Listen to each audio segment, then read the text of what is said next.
Mental health professionals. What small things do parents do that gives their kids mental health issues later in life? The biggest one I see is parents who refuse to take accountability for their mistakes. Honestly, it's not a huge deal if a parent fucks up. No one's perfect. It becomes a big deal when they refuse to admit they did something wrong and then blame their kid as a way of covering up their mistakes. Choosing when to give love to your child or making them earn it. Coming in and out of their lives on a whim, constantly bringing up body image issues, especially theirs, but then buy them junk food. Blame their insecurities on their child. Project things they never got to do onto their child. Put their relationship strains onto their child. Make the child their counselor when they in fact need a professional that can give them some slaps of reality. Refusing to acknowledge the child as their own person and not the parent's property or item that says something about the parent, if that makes sense. I worked in an acute psychiatric hospital for 4 years plus. Mental health professional. Here, these are some off-the-cuff things that come to mind. Kids learn how to treat themselves. Hold boundaries, self-care, etc. from how their parents treat themselves. Parents, you are a child's model. Model self-respect and self-care. Hold yourself to high standards without denigrating yourself. You get the idea. The worst thing a parent can do is criticize, provide inconsistent attachment. Most of us go to therapy to resolve issues around feeling worthy of what we want. Parents who shame their kids for mistakes, or even for something like crying when upset, can create these kinds of problems around emotional regulation. You don't need to coddle a tantrum, but shaming it is not a great way to teach kids to self-soothe. It is, however, very difficult not to treat your kids the way your parents treated you. I can't tell you how hard it is not to scream back at a screaming kid if that's how you were treated.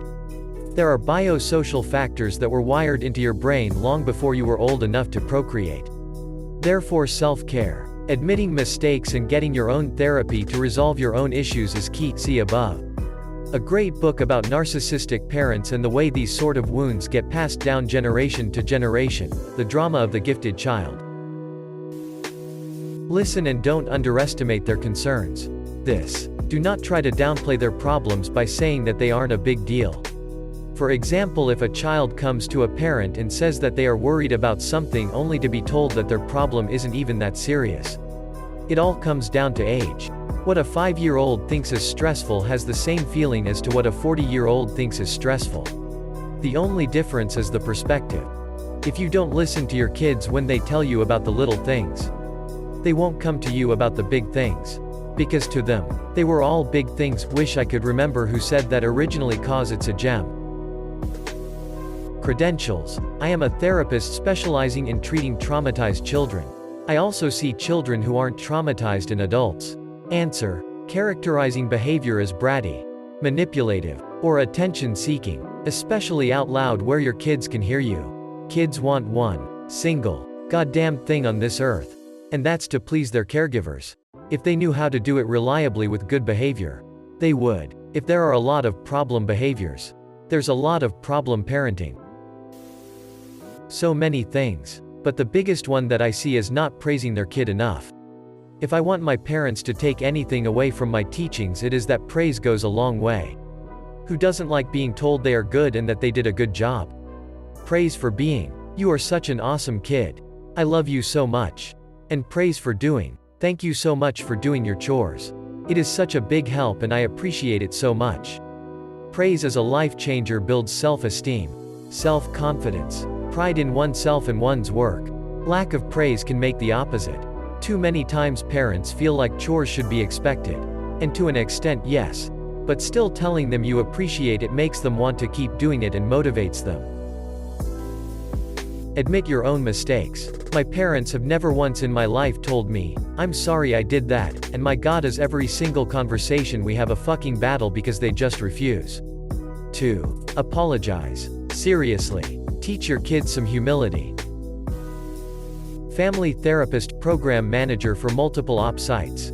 There are so many things, but I'm into my second gin and tonic and I'm going to angry vent about the ones that piss me off the most. 1. Don't punish your child for the behavior you ask them for. For example, if you want your kid to talk to you more, don't yell at them when they share things that are scary and uncomfortable.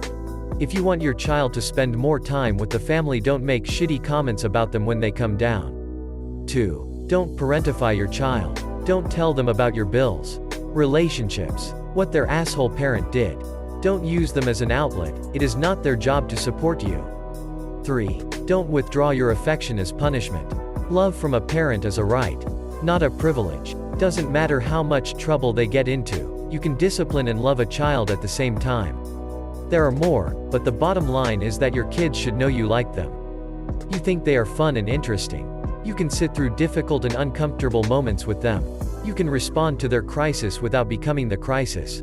I fucking adore the kids we serve. And the parents for the most part. But sometimes it feels like you're watching a death by a million cuts when parents continue to hurt their children in these little ways all the time. Constantly praise them for things they haven't done. Search it up. It's called the golden child syndrome. Teacher here, dealing with these types of students can be the worst. They truly don't have a clue of reality, and their snowplow, helicopter parents don't either. I'm not a mental health professional, but I worked in a level 3 lockdown facility for kids to rehabilitate for a few months. The amount of kids shipped off in the middle of the night simply because their parents didn't want to deal with it was unreal. And then you find out this is what the parents did with everything. Anytime the kids had any kind of problem, no matter how small, the parents would avoid dealing with and wonder how their 15-year-old got hooked on meth. If your kid has a problem, fucking talk to them. Let them vent. Let them be sad, or upset or confused. Ask your kids how they're doing and actually mean it. Open up those lines of communication, because I saw too many kids say, "It's not like anyone cares what I do anyway," and it's so sad to hear.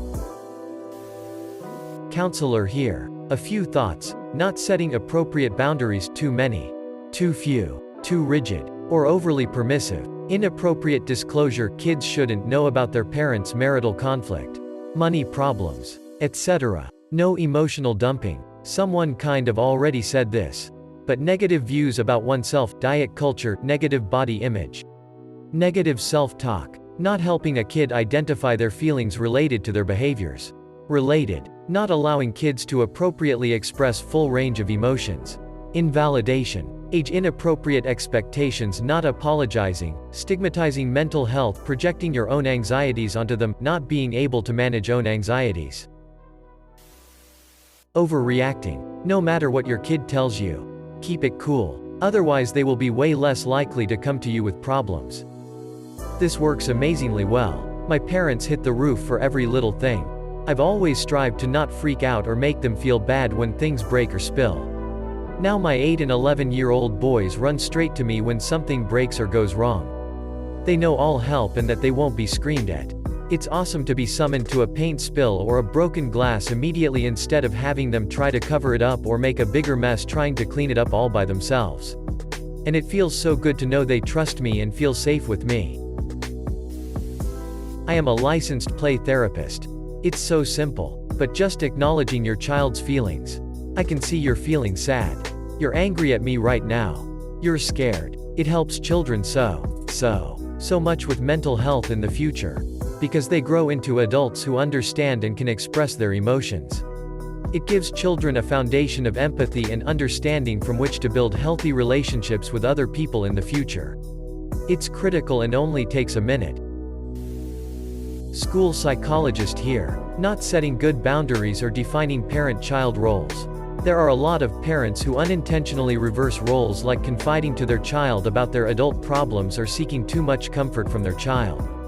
It can create a sense of responsibility within the child to take care of their parent and can lead to codependency and lack of boundaries in other relationships. Also, for the love of God, don't hit your kids, including spanking. At best it doesn't hurt them. It is not supported in any research that it benefits your child.